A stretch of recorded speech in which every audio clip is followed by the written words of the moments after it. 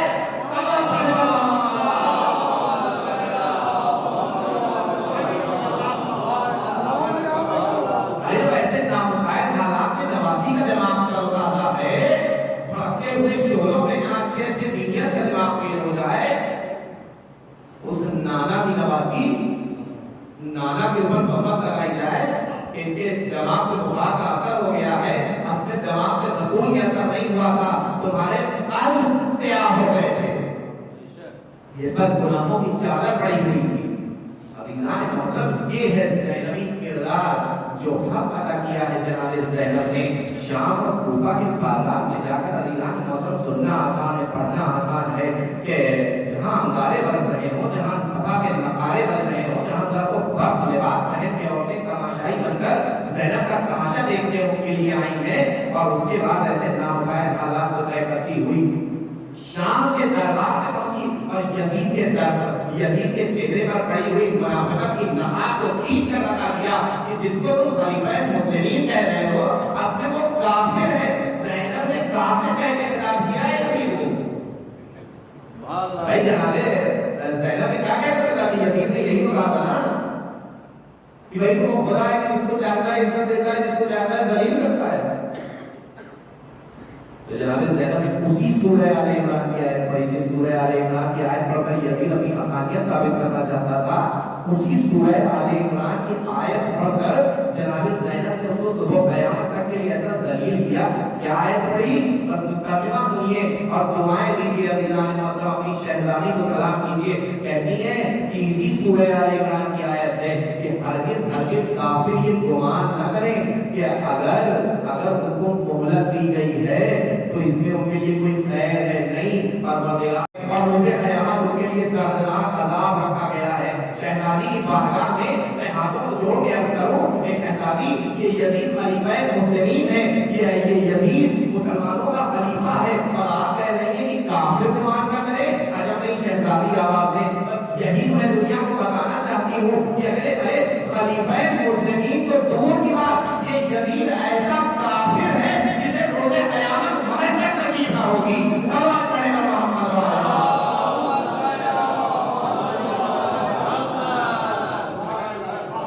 زینب کیا بچا کے لے آئی شام کے مجمع سے؟ زینب بے غیرتوں کے مجمع سے غیرت بچا کے لے آئی، زینب بے حیاؤں کے مجمع سے حیا بچا کے لے آئی، زینب یزیدیت کے مجمع سے حسینیت بچا کے لے آئی، زینب شام کے دربار سے اپنے بھائی کی فتح کی صداقت بچا کے لے آئی، زینب اوپر شام کے بازاروں سے کیا بچا کے لے آئی؟ زینب حسینیت کا پیغام بچا کے لے آئی، زینب قرآن بچا کے لے آئی، زینب اسلام بچا کے لے آئی، زینب عزت کعبہ بچا کے لے آئی، زینب رسالت کی عزت بچا کے لے آئی، زینب امامت کی حفاظت کر کے لے آئی، زینب عزت نفس بچا کے لے آئی، زینب کیا بچا کے لے آئی؟ ارے زینب کو سب کچھ بچا کے لے آئی جو انسانیت کے سر کا تاج ہوا کرتا ہے، اور یزید کو ایسے گڈھے میں ڈھکیلا کہ آج یزید کا کوئی نام لینے والا نہیں ہے۔ اپنے بھائی کا ایسا سرفراز کیا کہ اس کی قبر میں کوئی نام لینے والا نہیں، بھائی کے روزے پہ آج ملینز کا مجمع ہے، لبیک یا حسین کی صدا ہے، یہ زینب کا کارنامہ ہے۔ صلوات پڑھیں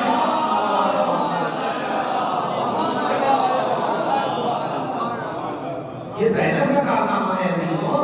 آج جو روزے حسین پر یہ کروڑوں کی بھیڑ اللہ اکبر عزیزوں، مجھے کہنے دیجیے کہ کیا کربلا کا مسئلہ عاشور کا منظر آپ کو یاد نہیں آیا کہ جب حسین نے صدا دی تھی حلوے ناز کریں یا میں وہ وقت لے کے آؤں گی کہ ایک نہیں کروڑوں آئیں گے آپ کے روزے۔ یہ زینب کا کارنامہ فقط زینب بھیا ایک نہیں کروڑوں آئیں گے آپ کے در پر۔ آپ نے ایک تو آواز دی تھی کہ بھیا ہر لب پہ یہ صدا ہوگی لبیک یا حسین، لبیک یا حسین۔ یہ زینب کا کارنامہ ہے عزیزوں کہ جو ایسے نامسائل حالات میں جس نے وہ سفر طے کیا کہ وہ سفر حسینی آج بھی جاری ہے، حسینیت کا چاند آج دنیا میں جگمگا رہا ہے۔ ورنہ آپ دیکھیں، اور یہ تو میں نے شہادت کی مثال دی، صادق حسن صاحب قبلہ نے بھی یہی مثال پیش کی تھی ایک دوسرے زاویے سے کہ آپ دیکھیں کہ تاریخ اسلام میں نہ جانے کتنے ہی واقعات ہوئے جب کہ خود غدیر کا واقعہ آپ دیکھیں کہ غدیر کا واقعہ جو آج اسلام کے سر کا تاج ہونا چاہیے تھا، لیکن مسلمین نے کیا اسے یاد رکھا؟ غدیر جو اسلام کے چمکتے ہوئے آفتاب کے مانند ہونا چاہیے تھا، لیکن کیا آج غدیر یاد ہے کسی کو؟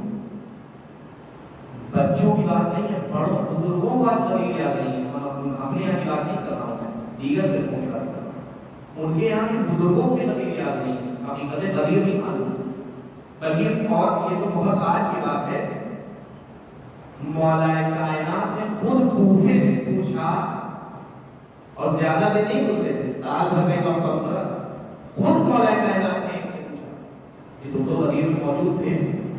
میری اعلان ولایت ہوا تھا غدیر میں، رسول ابن شام میں بلند کر کے کہا تھا تم تو مولا و قاضی علیہ،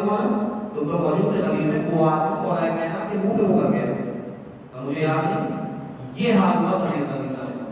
خود مولا کائنات سے اس نے منہ پر کہا کہ نہیں مجھے یاد نہیں، تو آج مسلمانوں سے کیا بات ہو کر یہ حال ہوا غدیر کا۔ عزیزان محترم، 1.25 لاکھ حاجیوں کا مجمع، دھوپ کا چٹیل میدان، پالانوں کا منبر، رسول کا اس پالانوں کے منبر پہ جانا، علی کو اپنے ہاتھوں پر بلند کرنا، اتنا طویل خطبہ دینا، جبرائیل کا قلب لہو کی نمو کی آیت لے کر آنا، یہ تمام واقعات امت مسلمہ نے بھلا دی، ایسا روشن واقعہ، لیکن اسی کے برعکس، اسی کے کمپیریزن میں ایک واقعہ جو ویرانے میں ہوا، جو سناٹے میں ہوا، جس کا نہ کوئی رپورٹر نہ کوئی راوی، بعد میں رہ کون گیا، چند چھوٹے چھوٹے یتیم بچے، کچھ لاوارث عورتیں، جلتے ہوئے خیمے، جلی ہوئی قناتیں، اور اتنا سب کچھ ہونے کے بعد بھی ظلم کی انتہا یہ تھی کہ ہاتھ پسے گردن بدھے ہوئے، ظلم کی انتہا یہ تھی کہ ایک رسل 12 کرے، اور تب سے لے کر آج تک اس واقعے کو دبانے کی ہر ممکن کوشش، بجٹ پاس ہو گئے، رقم خرچ ہو گئی، حکومتیں لگ گئی، ثروتیں لگ گئی، دولتیں لگ گئی، کسی طرح سے یہ واقعہ مٹ جائے، کسی طرح سے سب ہستی سے مٹ جائے، مگر عزیزان محترم وہ غدیر تھی کہ جہاں 1.25 لاکھ حاجی، دھوپ کا چٹیل میدان، انگلش رپورٹر، لیکن اس کے بعد بھی غدیر کا واقعہ آج مسلمانوں کے بزرگوں کو بھی یاد نہیں، لیکن وہ ویرانے کا واقعہ، وہ سناٹے کا واقعہ، جہاں چند یتیم بچے، جہاں چند لاوارث عورتیں، اور اس کے بعد ظلم کی انتہا یہ کہ ہر سال ہر آن دبانے کی کوشش، ہر آن یہ کوشش کی یہ واقعہ سب ہستی سے مٹ جائے، لیکن یہ وہ واقعہ، وہ کربلا کا واقعہ، ارے بزرگوں کو چھوڑو، آج غیر مسلم کے بچوں سے وجہ کیا ہے؟ بس وجہ یہی ایک ہے، وہ کہتے ہیں نتیجے میں کہ بس وجہ تو یہی سمجھ میں آتی ہے، یہ سارے فیوریبل فیکٹرز ہونے کے باوجود، غدیر کے ساتھ سارے سازگار حالات ہونے کے باوجود، اصل وجہ یہ تھی کہ غدیر میں زینب میسر نہ ہوئی، لیکن کربلا پہ زینب میسر ہو گئی، جس نے کربلا کے واقعے کو وہ حیات جاویدانی عطا کر دی کہ موت کے سیلاب میں ہر کچھ تو کر رہ جائے گا، اور سمجھنا میں حسین ابن علی رہ جائے گا، صلوات پڑھے گا محمد والا۔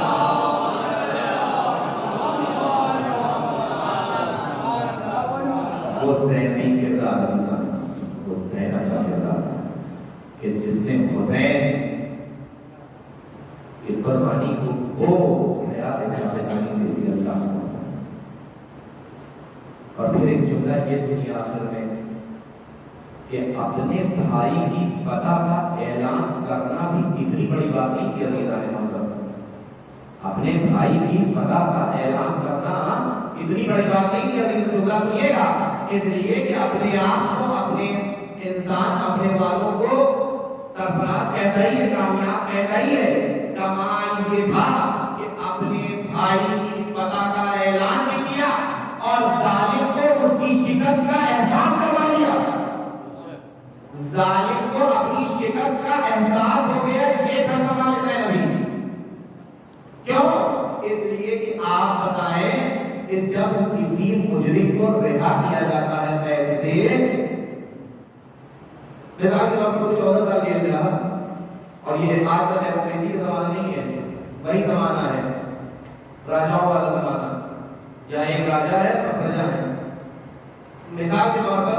ایک ایسے قید میں ایک قیدی کو ڈال دیا جائے جہاں پتہ نہ ہو for an unlimited period of time, یعنی ڈال دیا گیا قید میں جانے کا رہا ہوں گے، ایک ایسے قید میں قیدی کو ڈالا جائے اور ایک دن راجا یہ کہے کہ ایسا ہے بھائی کہ قیدی بہت دنوں میں رہتے اب اسے آزاد کر دیا، تو اس قیدی کا شیوا کیا ہوگا؟ آپ انصاف سے بتائیے، یہ سب عقلی باتیں ہیں، قرآن اور حدیث کی بات نہیں ہے، اس قیدی کا شیوا تو یہی ہوگا کہ ایسا ہے بھیا بس بچا کے نکل چلو، اس لیے کہ نہ جانے کب راجا کا دماغ پھر سے خراب ہو جائے اور پھر سے ہمیں جیل میں ڈال دیں۔ اس لیے کہ وہ ایسا حکمراں ہے، ایسا حاکم ہے کہ جس کی حکومت کا دائرہ اتنا وسیع ہے، اور آج اگر وہ ٹھیک ہوا اس نے کہا ہے کہ قیدی کو رہا کر دیا، قیدیوں کو رہا کر دیا جائے، تو ایسا ہے جتنی جلدی ہو سکے بچا کے نکل چلو، نہ جانے کا راجا کا موڈ خراب ہو جائے اور پھر سے وہ ہمیں قید میں ڈال دے۔ اور ایران معظم یزید البادشاہ کا نام تھا جس کی حکومت آدھی سے زیادہ دنیا میں تھی۔ قیدیوں کا شیوا کیا ہونا چاہیے تھا؟ بھائی احساس شکست ہو گیا یزید کو، وہی ثابت کرتا ہے، شیوا یہ ہونا چاہیے تھا کہ زینب کو کہنا ہی چاہیے تھا کہ بھتیجے ایسا ہے جتنی جلدی ہو سکے بچا کے شام کی گلیوں سے نکل چلو مدینے، گمنام راہوں سے، کہیں ایسا نہ ہو کہ یزید کا دماغ خراب ہو جائے، لیکن ہمارا لاکھوں سلام ہو اس شہزادی زینب پر جس نے یہ نہیں کہا کہ چلو بچا کے سجاد نکل چلتے، کہا نہیں میں جاؤں گی تو، لیکن میں ابھی نہیں جاؤں گی، میں ابھی اپنے بھائی پر روئی نہیں ہوں، نہیں میں ابھی سجاد میں جاؤں گی لیکن میں ابھی نہیں جاؤں گی، میں ابھی اپنے بھائی پر روئی نہیں ہوں۔ 3 دن اور 7 دن کی روایت ملتی ہے کہ ماتم ہوتا رہا۔ ارے اتنے دن میں یزید ایک بار تو یہ کہتا کہ یہ لوگ یا حسین کی سزائیں بلند کر رہے ہیں، رو رو کے شام کا تختہ پلٹے دے رہے ہیں، انہیں پھر سے قید میں ڈال دو، نہیں احساس میں شکست کروا دیا زینب نے کہ یزید تیرے ہی محل میں، تیرے ہی قصر میں گھر تیرا ہوگا، محل تیرا ہوگا، قصر تیرا ہوگا، سزا یا حسین کی ہوگی۔ یزید میں تجھے احساس شکست کروا کے جاؤں گی کہ دیکھو یزید نے ہمیں رہا کر کے کوئی کرم نہیں دیا ہمارے اوپر، نہیں زینب اس شیر دل خاتون کا نام ہے جسے رہائی ملی نہیں ہے، رہائی جیتی ہے زینب نے۔ جب یزید کو یہ احساس ہو گیا کہ عزم زینب اور صبر سجاد اب قید خانے کی دیواروں کو گرا دیں گے، تب اس نے مجھے رہائی دیا، ورنہ وہ ظالم جسے 4 سال کی بچی پر رہنا آیا، وہ ظالم جسے علی کی کڑی جوانی پر رہنا آیا، وہ زینب کے اوپر رحم کرتا، وہ سجاد کے اوپر رحم کرتا، ہرگز نہیں عزیزان محترم۔ جب اسے یہ احساس ہو گیا کہ اب اگر زینب قید میں رہی تو میرا تخت سلامت نہیں رہے گا، یہ انشاءاللہ پھر کسی اور مجلس میں شام کے حالات کیا تھے اور کیسے تبدیلی آئی ہے بس سن لیجیے نتیجہ اور مجھے رخصت کیجیے کہ عزیزان محترم وہ عورتیں، بس آخری جملہ عزیزان محترم، وہ عورتیں جو زینب کی بے رہائی کا تماشا دیکھنے کے لیے شام کے بازار میں زرد و برق لباس اور زیورات سے آراستہ ہو کر آئی تھیں، زینب نے نہ جانے شام کے قید میں رہ کر کون سا انقلاب برپا کیا کہ وہ عورتیں جو زرد و برق لباس میں زینب کی بے رہائی کا تماشا دیکھنے کے لیے آئی تھی۔ جب زینب رہا ہو کر قید سے چھٹ کر بدل جا رہی تھی تو وہی عورتیں آج سیاہپوش ہو کر، وہی عورتیں آج افسردگی کی صورت لیے ہوئے زینب کو پرسا پیش کرنے کے لیے آئی۔ بس یہ نتیجہ تھا۔ کون سا کمال کر دیا زینب نے؟ زینب تو پہلی تھی، زینب تو زندان میں اسیر تھی، کون سا کمال کیا زینب نے کہ جو وہ عورتیں آج سیاہپوش ہو کر، وہ عورتیں آج آنکھوں میں آنسو بھرے ہوئے، یہ شہزادی آپ کو آپ کے بھائی کا پرسا پیش کر دیا۔ یہ شہزادی ہم آپ کو رخصت کرنے کے لیے آئے ہیں، یہ زینبی کردار کا ذکر اس نے انقلاب برپا کیا شام کے ماحول میں، وہ کردار ہے جس کا اچھی عزیزان محترم جس کا تمام خاتون دینا ہے، لیکن عزیزان محترم وہ خاتون ہے زینب کہ جو امامت کو دلاسا دے رہی ہے، امامت کو دلاسا دے رہی ہے۔ 11 محرم تاریخ کہ جب صبح نماز ہوئی، اللہ کو انصاف سے بتائیے عزیزوں کہ جب رات میں ہمارے نصیب میں انتقال ہو جاتا ہے، انصاف کیجیے گا۔ میں یہ نہیں کہتا کہ آپ بہت چیخ کے روئیے، ذرا تصور کیجیے ہر گھر میں کسی نہ کسی کا انتقال ہوا ہے، کوئی گھر ایسا نہیں ہے لیکن موت تو ہر گھر میں کسی کا انتقال ہوا ہے۔ آپ انصاف کیجیے کہ اگر رات میں کسی کا انتقال ہو جائے تو صبح تک ہمارے یہاں شیوا کیا ہوتا ہے؟ اگر صبح مٹی ہونی ہوتی ہے تو رات بھر شیوا یہ ہوتا ہے کہ دیکھو مٹی کو اکیلا چھوڑو، جنازے کو اکیلا نہ چھوڑو، ایک چراغ روشن کر دیا جاتا ہے کہ ایک آدمی کوئی فرد بیٹھا ہے، چراغ روشن کرے، دیکھو جنازے کو اکیلا نہ چھوڑو۔ علینا نے محمد کربلا میں اس قابل دستور اٹھا دیے گئے تھے، آپ بعد قبل نواز ہے رسول چراغ روشن نہیں کیے فوج آقا نے، بلکہ خیموں میں آپ کے شعلے بڑھ گئے، اور وہ گھر جس گھر سے یہ تہذیبیں نکلی تھی اس گھر میں کرنا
گھر میں باپ کا انتقال ہو جائے تو کتنی حسرتیں ہوتی ہیں بیٹے کے دل میں کہ میرے باپ کے جنازے میں بہت مجمع آئے، 40واں بڑی دھوم دھام سے ہو، اللہ اکبر آئے، جس کا 24 برس کا جوان موجود ہو، اس کے باپ کا جنازہ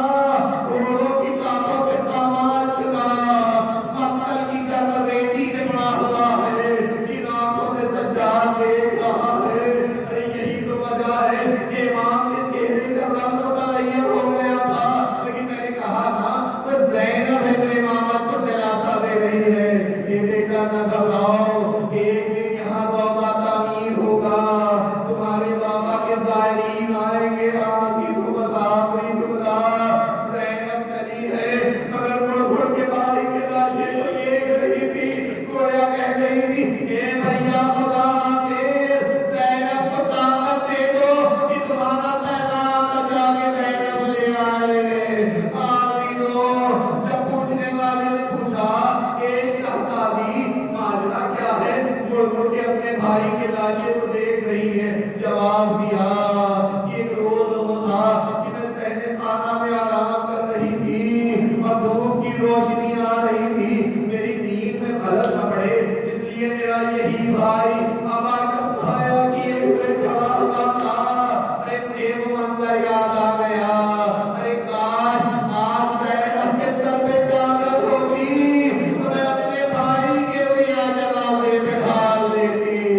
میرے بھائی کا لاشا یوں رویا نہ رہتا۔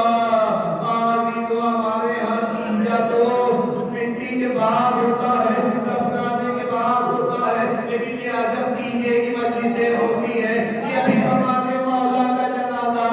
کربلا کی کربریتی میں پڑا ہے، کوئی دفنانے والا نہ تھا۔ یہ رسول کی آل تھی جسے امت نے ایسا لوٹا۔ واہ حسین واہ وسیال انا للہ و انا الیہ راجعون۔ قابل اعظم مختصر کی اللہ شرح قبولیت عطا فرما، میرے معقول حاضرین نظر باقیان وزیدی حاجات کو پورا فرما۔ میرے معبود ہم میں سے جو بھی بیمار ہیں، بیماری کربلا کا واسطہ ان سب کو شفا کاملہ اور عاجلہ عنایت